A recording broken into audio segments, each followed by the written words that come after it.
moi, là, aux dernières élections, il y avait 6,3 millions d'électeurs inscrits. Il y en a 4,1 millions, qui ont vraiment voté.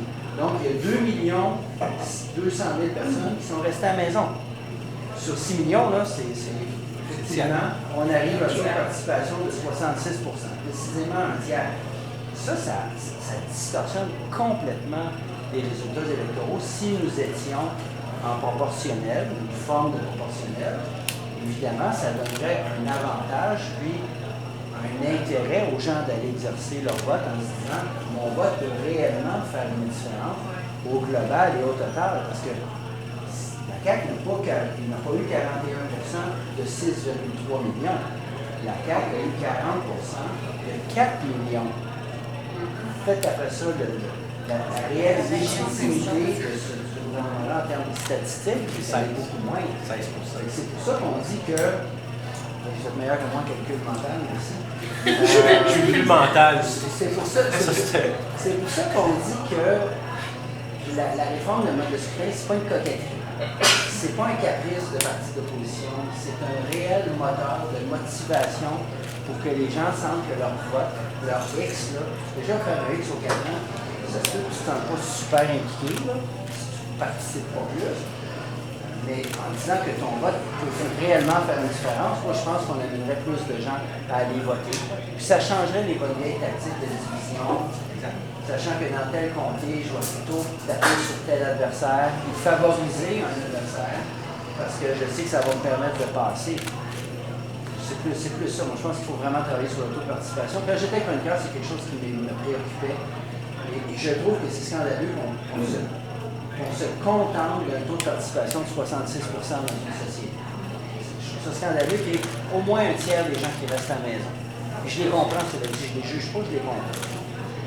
Est-ce qu'il y a d'autres questions? Oui, c'est peut-être sur la discussion. Je suis plus ou moins convaincu par l'argument selon lequel les taux de participation peuvent être dus au dysfonctionnement du mode de scrutin, parce que même si on avait un mode de scrutin qui serait plus représentatif, eh bien, le vote de l'individu sera toujours un vote sur plusieurs millions, plusieurs centaines de milliers, mais en fait, sur un très grand nombre de toute façon.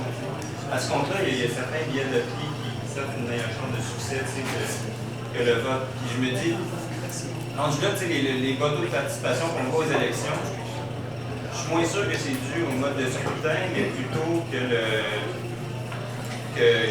capital culturel, que le capital économique qui donne un réel pouvoir dans cette société-là est beaucoup plus inégalement réparti. Là, je ne suis pas sûr que changer de mode de scrutin, ça a vraiment un impact. Je propose qu'on continue avec l'autre section, on va décrire le mode de scrutin je pense que proposé. il y avait une question. Oui, il y avait une autre question aussi. Vous allez peut-être aborder les faire du chemin avec ce que M. et Vincent ont amené. Essentiellement, on base sur les élections au Québec. Mais il y a aussi des structures comme les élections municipales aussi. On parle d'un désengagement de plus en plus bas, comme jamais. Et là, je ne sais pas ce qui arrive avec les commissions scolaires. C'est encore pire avec les commissions scolaires. Je ne sais pas avec la structure. Alors, on allait l'aborder, mais je pense que ce taux d'abstention-là est pas un mécanisme parce qu'il va au-delà de l'Assemblée nationale. Je dirais, présentement, notre priorité, c'est vraiment au niveau de l'Assemblée nationale. Le travail qu'on fait présentement, c'est vraiment au niveau de l'Assemblée nationale. Alors, beaucoup plus que pas le municipal. Donc, je vais décrire la prochaine. Si tu permets, je vais répondre à M. tantôt. Parler du vote de chaque électeur. Où c'est qu'à quelque part, c'est pas perdu, c'est que quand vous allez voter, vous avez 2 bulletins de vote. C'est pour ça que je voudrais faire l'autre section, parce qu'on va décrire c'est quoi, et on va rentrer dans le détail après. Parce que peut-être qu'il y en a qui comprennent ou qui connaissent le mode proposé. Parce que c'est ça la question. Si le système est brisé, comment on le répare? La bonne nouvelle, c'est que la solution, on la connaît. Mais non seulement on la connaît, mais elle fait vraiment pas mal de consensus. Dans le sens où, on disait tantôt, autant le Parti libéral avec M. Charest, autant le Parti québécois avec René Lévesque, autant la CAQ quand il croyait encore mode de scrutin, c'était toujours le même mode de scrutin qui était proposé. Parce que toutes les recherches avaient montré que celui-là était adapté. Le MDN avait fait une tournée régionale aussi en 2016 pour aller chercher c'est quoi les principes, c'est quoi qui est important pour les gens, puis parler des modes de scrutin. Puis encore là, c'était le même mode de scrutin qui ressortait. Puis ce mode-là, ben, il est basé sur un système éprouvé, il est basé sur ce qui se passe ailleurs dans le monde. Puis le modèle qu'on a choisi, qui était le plus adapté au Québec, ben, c'est celui qui est en Allemagne, qui est en Écosse, qui est utilisé en Écosse, qui est utilisé en Nouvelle-Zélande. C'est des systèmes là, qui sont stables, qui fonctionnent bien. C'est ça. Quand on a parlé un petit peu tantôt, mais quand le MDN a fait du travail transpartisan pour arriver à l'entente en 2018, encore là, c'était le même mode de scrutin qui était proposé. Ce mode-là s'appelle, si on va en long, mode de scrutin proportionnel, mixte, compensatoire avec liste régionale. En cours, on l'appelle la pro-mix. Je vais écrire un peu qu'est-ce que ça veut dire. Donc, la partie proportionnelle, ce qu'on vise avec ça, c'est que le pourcentage de députés à l'Assemblée nationale soit le plus près possible du pourcentage de vote des différents électeurs. Dans un mode proportionnel pur, ça serait à peu près égal. Donc, nous, on vise à ce qu'on se rapproche le plus possible de cette proportionnalité-là. C'est un mode mixte qu'on propose parce que les gens croient beaucoup aussi à leurs représentants dans leur circonscription. Donc, cette partie-là, que tu as un représentant dans ta circonscription, c'est important de la garder. Puis, on va aussi avoir une partie des députés qui va être de circonscription, une partie des députés qui vont nous permettre d'aller vers une proportionnelle. Puis, comment on va faire ça? C'est d'une façon compensatoire. C'est qu'on va aller analyser c'est qui les partis, c'est où il y a le plus de distorsions qui sont présentes, puis on va compenser ces distorsions-là, on va diminuer ces distorsions-là pour, encore là, essayer d'arriver le plus près possible d'une proportionnelle. Et on va faire ça avec des listes régionales. Donc, on va faire ça au niveau régional, parce qu'encore là, c'est un principe important pour les gens, que l'autonomie des régions, puis d'avoir du pouvoir, puis d'être capable de faire fonctionner les régions, c'est important, donc ça serait fait au niveau des listes régionales. Donc le mode proposé, c'est celui-là, puis comme je disais, c'est le mode qui a été proposé par toutes les parties, puis par l'entente transpartisane, tout ça. Concrètement, qu'est-ce que ça veut dire? Ça veut dire qu'on a deux votes. On a un premier vote qui est pour élire le député dans notre circonscription, qui est comme on se fait présentement. Puis on a un deuxième vote qui est pour élire le parti avec lequel on a le plus d'affinité. Le parti qu'on pense qui serait le mieux pour gouverner, puis qu'on voudrait que tous les principes, puis qu'est-ce que le parti fait valoir, que ce soit ça qui soit utile pour le gouvernement. Donc, pour l'électeur, c'est assez simple. Tu as deux votes, un pour ta circonscription, un pour le parti que tu veux voir au pouvoir. C'est là que les votes les pourcentages ou les votes de ce deuxième vote-là vont permettre de compenser, de diminuer les distorsions au niveau régional. Au bout du compte, les députés à l'Assemblée nationale vont avoir les mêmes responsabilités, les mêmes rôles, mais ils vont être élus de façon différente. Donc, concrètement, c'est pas compliqué pour l'électeur. C'est une mécanique qui fait qu'on se rapproche de la proportionnelle. C'est un peu ça que je me disais dans le sens, c'est peut-être seulement un vote que tu as, mais ton un vote, plus l'autre un vote, plus l'autre un vote, bien, ça fait un pourcentage qui va permettre de compenser et de rajouter des députés pour le parti. Fait que les gens devraient avoir un peu plus confiance que leur vote pour le parti va arriver à amener des députés de ce parti-là à l'Assemblée nationale. Donc, c'est ça. Pour vous montrer un peu concrètement qu'est-ce que ça voudrait dire, qu'est-ce que ça aurait voulu dire en termes de l'élection de 2022, c'est sûr qu'ici, on n'était pas avec le système ProMix, on n'était pas avec la ProMix. Donc, c'est des estimés qu'on a là, mais c'est des estimés quand même qui nous donnent une idée. Donc, ça, c'est le pourcentage de vote. Tantôt, on avait vu avec le système majoritaire qu'est-ce que ça nous donnait à l'Assemblée nationale. Avec la ProMix, on serait arrivé avec dessin comme ça. Là. Donc, c'est sûr que c'est pas 100% proche de la proportionnelle, donc des votes, mais c'est quand même plus balancé avec la majorité comme on a présentement. Ce qui est intéressant aussi, c'est dans l'élection, la CAQ serait quand même restée un gouvernement majoritaire, mais il y aurait eu une représentation à peu près égale des 4 autres partis qui ont eu à peu près égal en pourcentage de vote lors de l'élection. L'autre, c'est juste les chiffres, mais c'est la même. On a mis ici aussi 2 autres situations, juste pour montrer au niveau des régions. Donc, dans la région de l'Estrie, ça c'était le pourcentage de vote. Avec le système majoritaire, on a la CAQ qui a eu 7 députés, Québec solidaire 1. Puis avec une pro-mix, la CAQ en aurait eu 4, Québec solidaire en aurait eu 2. Il y aurait eu un pour le PQ puis un pour le Parti conservateur. Ça aurait encore là rebalancé, rééquilibré l'Assemblée nationale qui aurait été plus représentative. Un autre genre de région, c'est, on a mis les Laurentides pour montrer une région où il y avait un monopole de la CAQ. Donc ça, c'était le pourcentage des gens qui ont voté. Donc à peu près 50% pour la CAQ, mais ils ont eu tous les députés. Avec la pro-mix, on aurait eu une représentation comme ça. Donc la CAQ en aurait eu 6, Québec solidaire 1, le PQ 1, puis le Parti conservateur.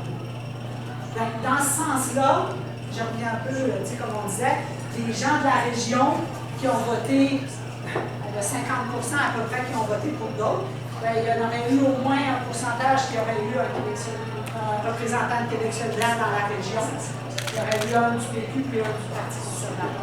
Donc, les gens auraient plus un sens que leur vote va compter avec ce système-là. Et avec un système comme ça, ça serait presque impossible d'avoir un monopole régional. Il y aurait toujours une façon, ça serait rééquilibré.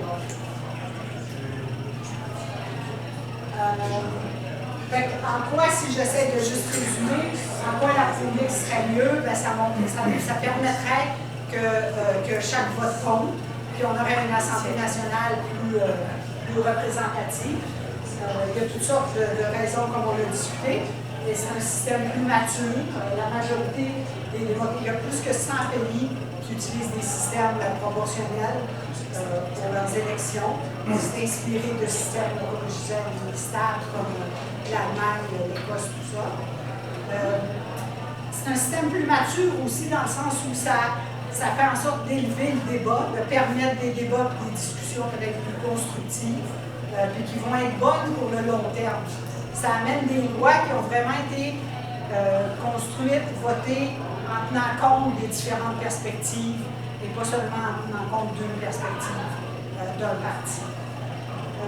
Plus saine parce que ça reflèterait vraiment la diversité de la population et des opinions présentement.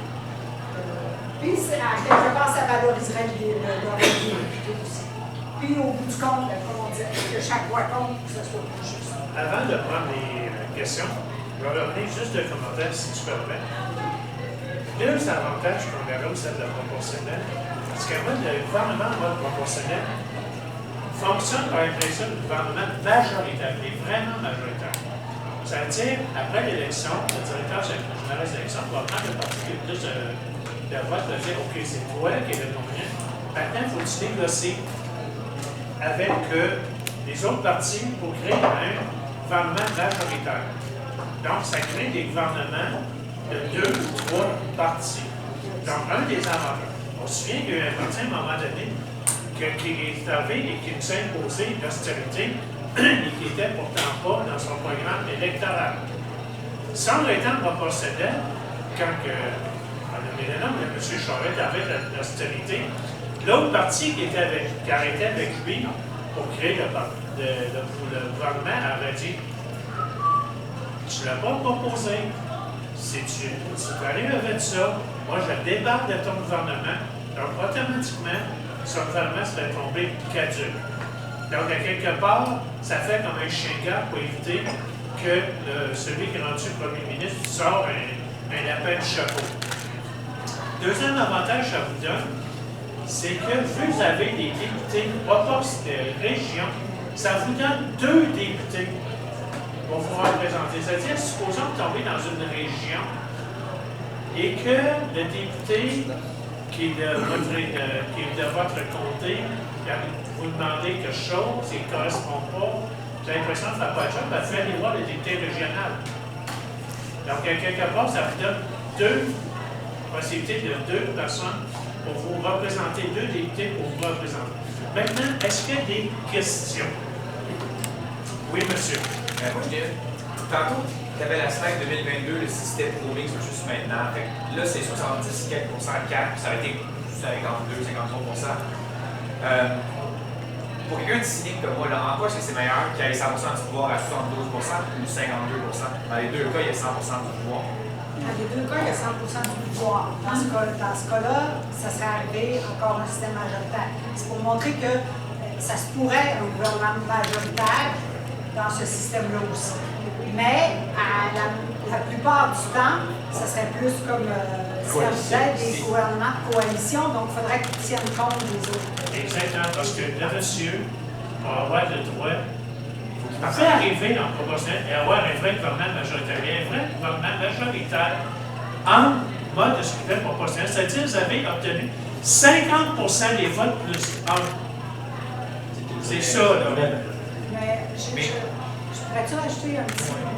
Une chose moi, qui m'a beaucoup frappée en Nouvelle-Zélande, je ne sais pas si vous avez entendu parler un peu, là, quand elle a démissionné maintenant, là, mais quand elle a été élue, je pense que c'était son 3e mandat, elle était majoritaire.